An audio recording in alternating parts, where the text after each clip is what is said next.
Braves fans, it's Kevin McAlpin, your truest reporter for The Fan and the Atlanta Braves Radio Network, alongside my trusty assistant, Max. Max, say good morning, everybody. He's a man of few words here today. It is Thursday morning. Braves have their first scheduled day off of the 2020 season, coming off a sweep at the hands of the New York Yankees. That wrapped up last night in the Bronx. The team flew down to Miami, and they are off tonight before a three-game series against the Miami Marlins starts tomorrow night, with Kyle Wright taking on Pablo Lopez at 7:10 p.m. Eastern. All right, Max, the Braves have won 11 of their first 20 games on the season. What do you think about that? Good. Yeah, it's good. All things considered, we're a third of the way through the season. The Braves are just a half game out of first place in this National League East.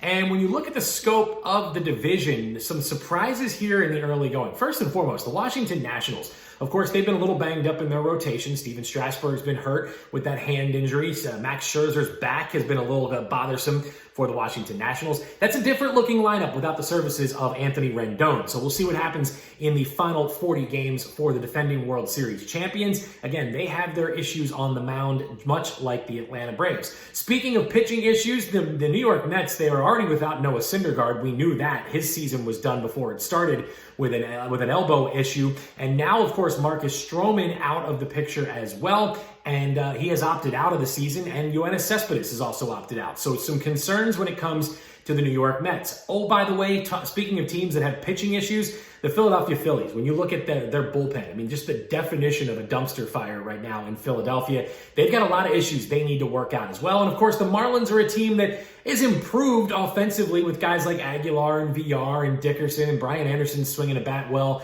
But that's a team that's still not ready to contend just yet. So I say all that to say this. 11-9 through the first 20 games of the season, given the fact you're down 5 starters from where you were to start summer camp, with Cole Hamels still not being healthy. Felix Hernandez has opted out. We know Mike Foltynewicz has been DFA'd. Sean Newcomb optioned back after 4 really disappointing starts. And then, of course, Mike Soroka. We all know what happened there. That was a tough blow for this rotation.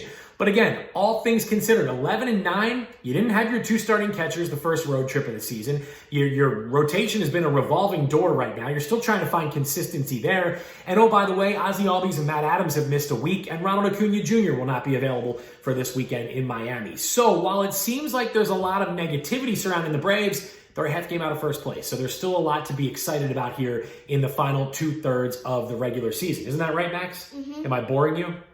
No, okay. So the Braves are off tonight. They wrapped up 20 games in 20 days. It was a cumbersome start to the season. They had a couple of series against the New York Mets. They had to see the Rays twice. They saw the Blue Jays, the Yankees, and the Phillies. Now they get a much-needed day off. And what are we going to do on our much-needed day off today, bud?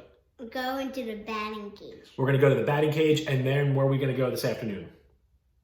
To the pool? To the pool. That's right. Good answers all around. So I've got a free day with this little 5-year-old fella, and I hope everybody enjoys their night off as well. Make sure you listen tonight to 680 The Fan, where we would usually have baseball at 7 o'clock. A great roundtable going on tonight on the state of high school football. You won't want to miss that. Kirby Smart's going to join the show as well. So that should be entertaining programming at 7 o'clock tonight with Tug Cowart and Chris Mooneyham and Doug Conkle and others. And again, Kirby Smart will be on the program. Do you know who Kirby Smart's the head coach of for football? What's the college football team you saw at the store today?